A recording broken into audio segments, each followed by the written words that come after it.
Hello, it's Adrian again for day 5 of RPG Day 2023. And the question is the oldest game I've played.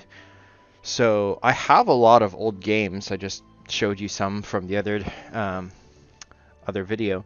But in terms of the oldest game that I've actually played, it's probably going to come down to either Star Wars RPG. This is the first RPG I ever did play when I was in my not even teens. I was younger than that. Invasion of Theed, the Star Wars D20 from Wizards of the Coast at that point, or Dungeons and Dragons 3.5. And I think this is probably older than Star Wars. This is from Wizards. Man, this book 3.5 was my favorite game out of the D&D editions that I've played, which is only 5e and 3.5. Probably a close second following 3.5 and Star Wars is Pathfinder. I've played Pathfinder first edition before.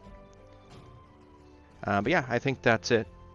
One of the oldest books that I own, which I have not played, and I love this book, is from Middle-earth Role-Playing, and this was an expensive thing I got for Christmas a couple years ago from Rebecca, if I remember correctly.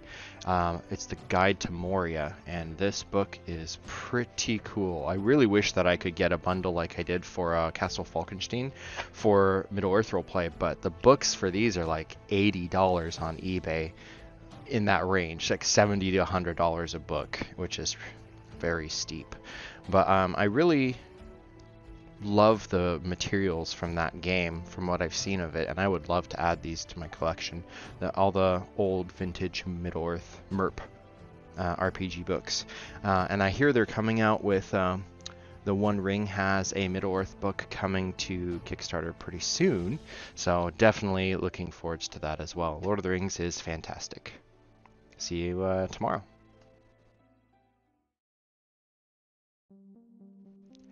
Good morning, happy Sunday. It's RPG Day 2023 for day 6, my favorite game that I never get to play. I was looking at my shelves and there's actually a couple games that I really would love to play, but for my favorite one that I've never played, I had two choices which pretty much popped up.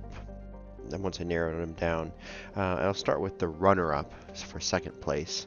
I realized I ran this once, and I have a couple of games that I wanted to run with this, but I've really never actually played it much more than just a single game, and that's Lord of the Rings Adventures in Middle-earth for 5th edition. I have all of the books for this game, and they don't make it anymore. It's by Cubicle 7, and now it's the whole Middle-earth line has shifted over and is they're making a new 5th edition version, and then there's the One Ring 2nd edition, and I'm actually interested to get the One Ring 2nd edition because I do believe now that I have more experience with games that 5e renditions of games are not my favorite. I prefer actually to go with the game that they were originally making it for before they ported it to 5th edition, so the One Ring would be that way. Same thing on that note with Cyberpunk. I also have this Carbon 2185. This uses 5th edition D&D, and I'd rather just play Cyberpunk Red. So anyways, that 2nd edition, sorry, 2nd place. So the favorite game that I actually never get to play that I would say is the number one is Mongoose Publishing's Traveler. Now this is just the starter set. I don't actually have the core books for it or anything like that, but this is enough to get me really wanting to play. If you like shows like Firefly, The Expanse, Cowboy Bebop, Star Trek, even Battlestar Galactica, anything in space, Traveler just seems to really fit well for that.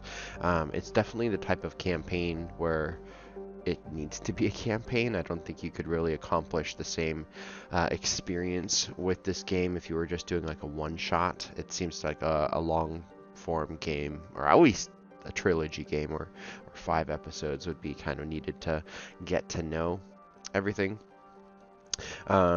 This box set comes with some pre-generated characters, so you can, if you were gonna try to just start up, they make it really easy that way.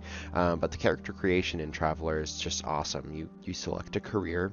So they have Agent, Army, Citizen, Drifter, Entertainer, Marine, Merchant, Navy, Noble, Rogue, Scholar, Scout. And then once you choose that career, your character basically starts off at like 18. You choose a background, and then like they go to school or go to work or start a career. And you roll through what happens in their life. They think there's 4-year blocks of time, so they could have a period where they serve in the Army, and then do you want to play after that and they're like 22, or do you want to keep pursuing their career and do something else? And if you just keep pushing and pushing, you could end up with like a 50-year-old character with all this different experiences that they've gone through, all these different impacts into their life. This is one of the few games that I know about, and I've never actually had this happen because I haven't played it, but you can go through this career path and your character die in character creation because you pushed a little too hard. So that's just cool. This other book is Spacecraft and Worlds.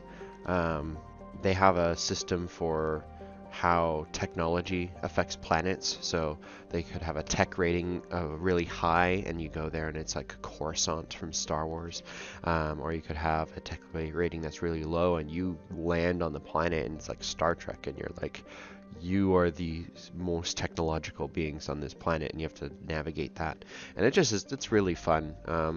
The whole keep your ship flying, don't run out of gas concept, space drifters, I just really, really love that. So, Traveler, yeah, I would love to play a game of Traveler, and I'll see you tomorrow.